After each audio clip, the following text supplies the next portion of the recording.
Radhe Radhe friends. कल गुरु पूर्णिमा है। गुरु पूर्णिमा शिष्य के लिए बहुत ही महत्वपूर्ण तिथि होती है। अब जैसे गुरु महाराज जी ब्रह्मा है, वही विष्णु है और वही महेश है। अब वो एट ए टाइम तीनों कैसे हैं? अब समझिए, गुरु ब्रह्मा नहीं है, ब्रह्मा जैसे काम करते हैं। गुरु विष्णु नहीं है, वो भगवान विष्णु जैसे कार्य करते हैं। इसलिए गुरु को भगवान विष्णु का दर्जा देते हैं, मतलब शिव जी का, भोलेनाथ जी का दर्जा देते हैं, क्योंकि वो कार्य ऐसा करते हैं। अब देखो, ब्रह्मा जी है जो, वो सृष्टि की उत्पत्ति करते हैं। तो ऐसे ही जैसे ब्रह्मा जी सृष्टि की उत्पत्ति करते हैं, ऐसे ही गुरु महाराज जो है वो हमारे हृदय में भक्ति की उत्पत्ति करते हैं। जी हाँ, भक्ति का संचार करते हैं, मतलब हमारे हृदय में भक्ति का दिया जलाते हैं। गुरु का संग दो तरह से होता है, एक वाणी और एक वकु। वकु मतलब फिजिकली गुरु के साथ रहना, गुरु के साथ चलना बैठना उठना, और दूसरा संग है उनकी वाणी का, उनका सत्संग, उनकी हरि कथा उनके मुख से सुने, उनकी आज्ञा का पालन करें। सबसे श्रेष्ठ संग वाणी है, वाणी संग है। वैसे तो सभी यही चाहते हैं कि हम अपने गुरु के संग रहे फिजिकली, लेकिन फ्रेंड्स ये बहुत ज़्यादा टफ होता है। हमारे गुरु जी कहते हैं आसान नहीं है गुरु का संग रहना। शिष्य को उनके संग रहने के लिए लोहा बनना पड़ता है। जी हाँ, क्योंकि गुरु महाराज जी अग्नि के समान है, उनके साथ रहना समझो बहुत तपस्या होती है। जैसे एक दृष्टांत सुनिए, गुरु एक शिष्य एक बारी साथ बैठे थे और एकादशी का दिन था, ये समझने के लिए सुनिए। तो गुरु जी ने जानबूझ के लीला की। शिष्य से कहा कि आज ना बेटा मुझे पान खाने की इच्छा हो रही है। तो शिष्य ने कहा गुरु जी आज तो एकादशी है। गुरु जी ने कहा कि नहीं बेटा, मेरी इच्छा हो रही है, तुम पान लेकर आओ। तो देखो, गुरु जी जानबूझकर लीला कर रहे हैं। तो कब गुरु महाराज शिष्य की परीक्षा लेते हैं, शिष्य को भी नहीं पता चलता। इसीलिए तो गुरु के साथ रहना एक तपस्या है। वैसे भी कोई शिष्य गुरु के साथ नहीं रह सकता, क्योंकि हम सब घर गृहस्थी वाले हैं, परिवार वाले हैं। तो हमें क्या करना चाहिए? उनकी वाणी का संग करना चाहिए, क्योंकि उनकी वाणी हमारे जीवन के बहुत बड़े बड़े परिवर्तन ला सकती है, हमारे जीवन को पूरा बदल सकती है। अब आप खुद ही देखिए, आज हमारे जीवन में जो भी परिवर्तन है, ये गुरु जी की तो कृपा है, उनकी वाणी का ही तो असर है। अच्छा, गुरु महाराज जी का जूठा क्यों खाते हैं? ताकि उनके मुख से जो भी पवित्र वाणी निकलती है, मतलब उनके उसमें सब में पवित्र है। जूठा इसलिए खाते हैं ताकि हम भी पवित्र हो जाएं। श्रीमद् भागवत पुराण में भी ये कथा है, नारद जी के पूर्व जन्म की एक कथा है। नारद जी बताते हैं कि पिछले जन्म में वो एक दासी पुत्र थे, तो उन्होंने संतन का मतलब जूठा खाते थे वो। तो उनका जूठन खाते खाते ही तो नारद जी भगवान के भक्त बने। भगवत पुराण में भी आया ये कि संतों का जूठन, महापुरुषों का जूठन, भगवान का जूठन खा सकते हैं। तो गुरु ने शिष्य से कहा कि मेरे लिए पान लेकर आओ, मैं पान खाना चाहता हूँ। तो शिष्य पान लेकर आया, तो वो 2 पान लेकर आया। तो गुरु जी ने कहा कि 2 पान किस लिए? उसने कहा गुरु जी आप खा रहे हो तो मैं भी खाता हूँ। तो गुरु ने कहा तुम कैसे शिष्य हो, मेरी नकल कर रहे हो? उसने कहा गुरु जी आप अगर खा रहे हैं तो मेरा भी मन कर गया, इच्छा हो गई मेरी भी कि मैं भी खाऊं। तो गुरु ने कहा कि खाओ, पर ठीक है, खाओ, बिल्कुल खाओ। अब दूसरे दिन जब द्वादशी का पारण था, व्रत खोलने का सवेरे वो समय था, तो हम अन्न खा के तो पारण करते हैं। तो ऐसे में गुरु जी ने कहा कि बेटा व्रत खोलने का समय हो गया, तो तुम ऐसा करो, एक काम करो, गरम गरम 2 वो अंगारे लेकर आओ। अंगारे समझते हैं ना आप, गरम गरम कोयले। तो शिष्य बोला अंगारे क्यों गुरुदेव? गुरु जी ने कहा कि जाओ लेकर तो आओ। तो शिष्य लेकर आया। फिर तो गुरु ने कहा कि लाओ अंगारे मुझे दो, मैं मुंह में डालूं तो अपना व्रत खोलूं, मुझे व्रत का पालन करना है। वो बोला गुरुदेव आपका मुंह जल जाएगा। बोले नहीं, लाओ 2 अंगारे लेकर आओ, एक मेरे लिए और एक तुम्हारे लिए, क्योंकि तुम भी तो पारण करोगे ना। बोला गुरुजी मैं भी अंगारे खाकर पालन करूं, मेरा मुंह नहीं जलेगा? तो गुरु ने कहा कि जब मैं खा रहा हूँ तो तुम भी खाओ। तो वो बोला आप तो गुरु हैं। वो बोले तो अगर मैं गुरु हूँ तो कल जब मैंने पान खाया था तो तब मैं गुरु नहीं था? तो गुरु जी ने कहा जब मैंने एकादशी की पान खाया तो तुमने भी खाया। तो इसीलिए फ्रेंड्स, गुरु का संग फिजिकली थोड़ा टफ होता है। हाँ, वैसे तो हम जितना भी गुरु का साथ करें उतना अच्छा है, पर हमारे गुरु जी समझाते हैं कि तुम गुरु की वाणी का संग करो, उनके शब्दों का संग करो, जो गुरु ने तुम्हें आज्ञा दी है उन वचनों को निभाओ। और गुरु महाराज जी क्या आज्ञा करते हैं कि तुम परिवार में रहकर, परिवार के साथ रहकर प्रभु की भक्ति करो। हमारे गुरु जी हमारे को ये ऐसी अच्छी बात समझाते हैं।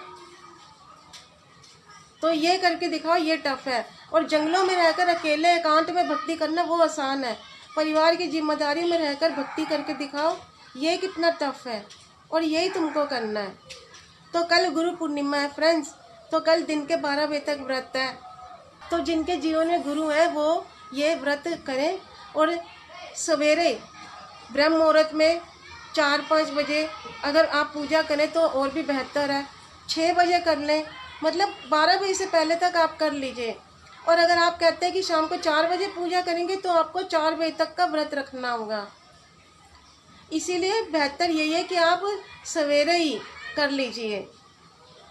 फ्रेंड्स, आप जानते हैं गुरु हमारे जीवन में कैसे आते हैं? आपको पता है, उन्हें ढूंढना नहीं पड़ता, वो अचानक ही मिलते हैं। अब जैसे बारिश का पानी है, वो बरसता तो है, वो सब जगह बरसता है, लेकिन वो ठहरता नहीं है। ठहरता वहाँ है जहाँ सिर्फ गहराई होती है। तालाब में गहराई होती है तो वहाँ भर जाता है, खेत गहरा होता है तो खेत में भर जाता है। अब जहाँ गहराई ना ऊंचाई हो तो वहाँ बह जाएगा। तो बरसता तो सब जगह है, लेकिन ठहरता कहाँ है? जहाँ गहराई हो। उसी तरह जिसका हृदय गहरा हो, मतलब कि जो भक्ति और प्रेम की गहराई में डूबे हैं, उन्हीं के जीवन में गुरु की एंट्री होती है। आज समाज में, देश में सच्चा गुरु मिलना बहुत ही मुश्किल है। आप सच्चे गुरु की तलाश करते हैं तो सच्चा गुरु नहीं मिलता। अगर कोई गुरु बनाता है कुछ लोग, तो वो इसलिए बनाते हैं गुरु की वाहवाही देखकर, उनका रुतबा देखकर, कि हम गुरु बनाएंगे, ये बहुत ही माने हुए गुरु जी हैं, इनको हम गुरु बनाने से हमारे दुख दूर हो जाएंगे, हमारा ऐसा वैसा ये वो ये काम हो जाएगा, वो काम हो जाएगा, शादी हो जाएगी, ये हो जाएगा। तो ये सारी चीज़ों के सामने रखते हुए गुरु चुनते हैं, इसीलिए सच्चा गुरु नहीं मिलता। तो फिर गुरु कैसे बनाना चाहिए? गुरु जी इसलिए नहीं बनाने चाहिए कि हमारा काम बन जाए, पैसे आने लग जाए। तो गुरु इसलिए बनाओ कि हे गुरुदेव, कि दाल रोटी तो मेरी कहीं से भी चल रही है या चल जाएगी, आप मेरे हृदय में भक्ति की जोत जलाओ, ऐसी जोत जलाओ कि मुझे भगवत की, मतलब गोविंद की प्राप्ति हो जाए। अब ध्रुव है, जो महाराज ध्रुव, वो जब घर से निकले, छोटी सी उम्र में निकले थे ना वो घर से। अब छोटे से ध्रुव जंगलों में भटक रहे हैं, तो नारद जी मिले, बोले पुत्र बोलो तुम्हें क्या चाहिए? तो वो बोले कुछ भी नहीं चाहिए। वो बोले फिर क्या चाहिए? वो बोले कि मुझे भगवान चाहिए। तो गुरु से हमेशा ये बात पूछनी चाहिए कि मेरा कल्याण कैसे हो। तो नारद जी ने उससे कहा कि देखो पुत्र, तुम अभी बहुत छोटे हो, अभी तुम्हारी उम्र ये सब करने की नहीं है। ध्रुव ने कहा क्यों मैं बुढ़ापे का इंतजार करूं, मैं अगर पहले ही मर गया तो नारद जी समझ गए कि ये चेला पक्के वाला है, ये डगमग डगमग डोलने वाला नहीं है। तो शिष्य को पहले पक्का होना चाहिए। पक्का इसलिए कि मुझे भगवान को ही पाना है। तो एक दृष्टांत हमारे गुरुजी बताते हैं कि वो जब भी सत्संग में जाया करते थे तो उसी रास्ते में उनको एक माता जी मिलती थी। तो एक दिन गुरुजी ने उनसे कहा कि माता आप भी चलो मेरे साथ सत्संग में।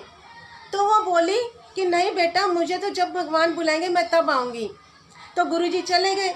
अब गुरुजी जब वापसी आए तो आते हुए देखा कि वो पंचायत कर रही है 4 औरतों को लेकर। तो ऐसे ही गुरुजी रोज ही वहाँ से निकले तो रोज ही यही सब देखे। तो एक दिन गुरुजी ने क्या किया, एक दिन फिर से गुरुजी ने उनसे कहा कि माता चलो मेरे साथ सत्संग में। तो वो उस दिन भी यही बोली कि नहीं बेटा, जब मेरे को गुरुजी, मतलब मेरे प्रभु जी मुझे बुलाएंगे मैं तभी जाऊंगी, उनका बुलावा आएगा तभी जाऊंगी। तो गुरुजी फिर चले गए अपना।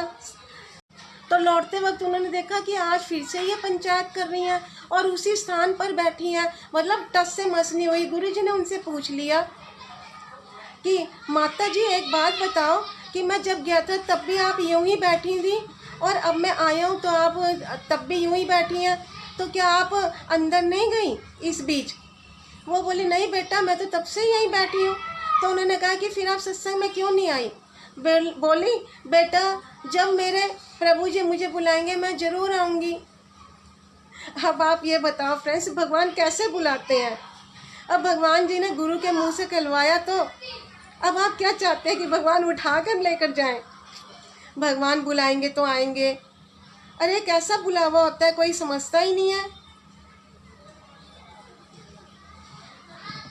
देखो फ्रेंड्स, ये तो सच है कि गुरु के बिना ज्ञान संभव नहीं है, लेकिन गुरु मंत्र तो दे सकते हैं ना, पर वो मंत्र को जपे, भगवान की प्राप्ति तो आपको ही करनी पड़ेगी ना।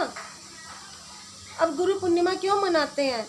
क्योंकि इस दिन हम सबके गुरु श्री वेद व्यास जी ने ग्रंथ लिखकर, सारे ग्रंथ लिखकर पूरे किए थे। समस्त ग्रंथों को इसी दिन ही पूरा किया था। अब वेद व्यास जी कौन? वेद व्यास जी स्वयं भगवान नारायण जी के स्वरूप हैं। तो वेद व्यास जी ने इतने सारे ग्रंथ लिखे, हम सब जीवों का भला करने के लिए ही लिखे। अब शब्द गुरु का अर्थ क्या है, क्या आप जानते हैं? गु यानी अंधकार, रू मैंने प्रकाश। तो गुरु महाराज जी वो होते हैं जो हमें अंधकार से निकालकर प्रकाश की ओर ले जाते हैं, यानी संसार से निकालकर हमें भगवान की ओर ले जाते हैं, जगत से निकालकर जगदीश की ओर ले जाते हैं। तो गुरु महाराज जी साक्षात परब्रह्म है। गुरु महाराज भगवान के प्रतिनिधि होते हैं। अब श्रीला प्रभुपाद महाराज जी समझाते हैं, वो जीवों को भगवान से जोड़ने के लिए ही आते हैं, इसलिए वो इतने ही पूजनीय होते हैं जितने कि भगवान। अब देख लो, हमें तो ईश्वर का रास्ता कुछ भी नहीं पता था, तो आज हम जीवन में कृष्ण कृष्ण कर रहे हैं, राधा रानी के गुणगान गा रहे हैं, वृंदावन में दर्शन को जा रहे हैं, तीर्थ कर रहे हैं। यही तो गुरु कृपा है। श्री गुरु चरण सरोज रज। अब हनुमान चालीसा भी तो शुरू गुरु जी की महिमा से ही होती है। तो फ्रेंड्स, आप खुद देखिए गुरु आज्ञा का कितना महत्व है कि श्रीला प्रभुपाद जी महाराज को उनके गुरु जी ने उनसे कहा था कि आपकी इंग्लिश बहुत अच्छी है, तो क्यों ना आप पाश्चात्य देशों में, वेस्टर्न कंट्रीज में जाकर अंग्रेजों को जाकर प्रचार करें।